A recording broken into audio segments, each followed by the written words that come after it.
Hey everyone, welcome back to my YouTube channel today. So I hope you're all doing well today.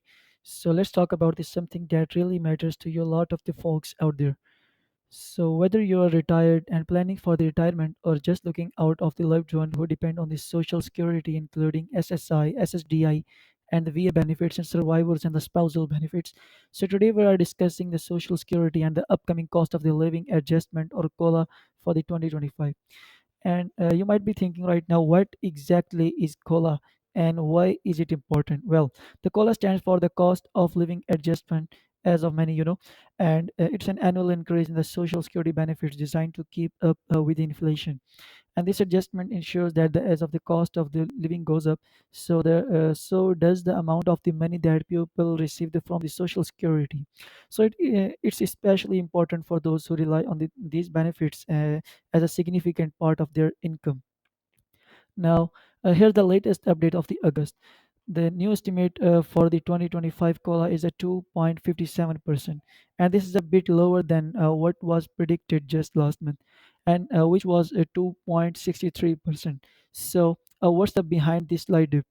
Well, the inflation cooled off a little more in the July and dropping to 2.9% from the 3% in June, and which has directly impacted on the COLA projections.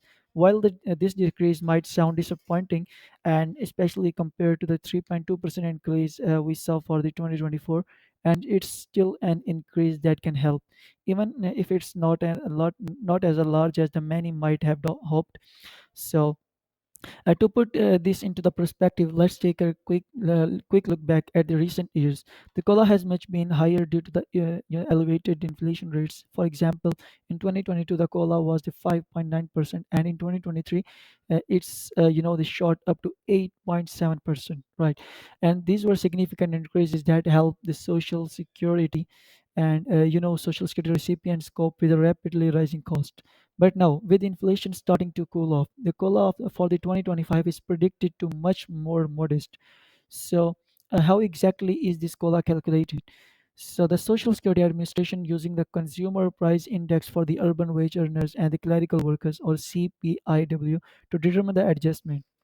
And they look at the changes in the index from the July through the September each year, and this index reflects the changes in the prices of for the goods and the services that people typically buy, and which helps me gauge how much the cost of living has gone up, and it, in turn, how much the social security benefits should increase to maintain the purchasing power.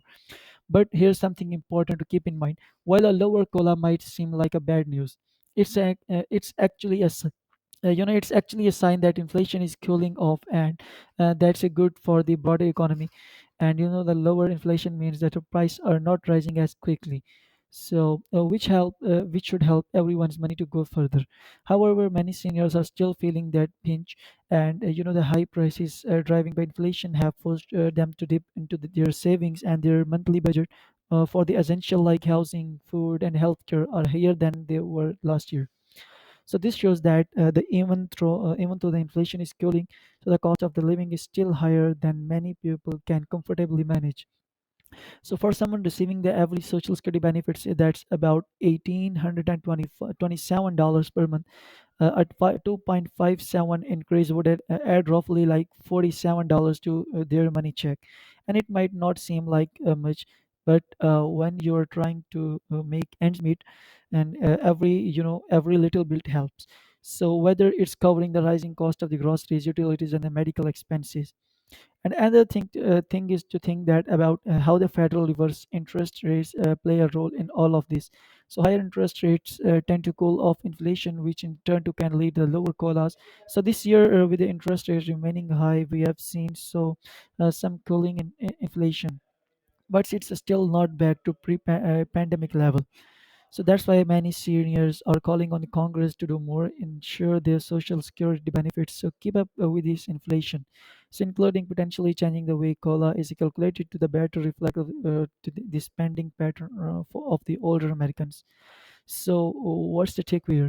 It's important to stay informed and understand how these changes can impact you and someone you care about.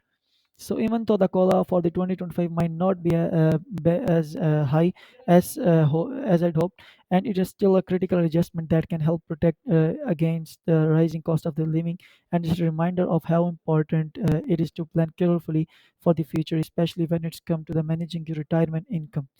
So what's next? We will have to wait until the October for the official announcement of the COLA 2025. And in this meantime, it's a good idea to keep an eye on these developments and think about how they might affect your financial situation.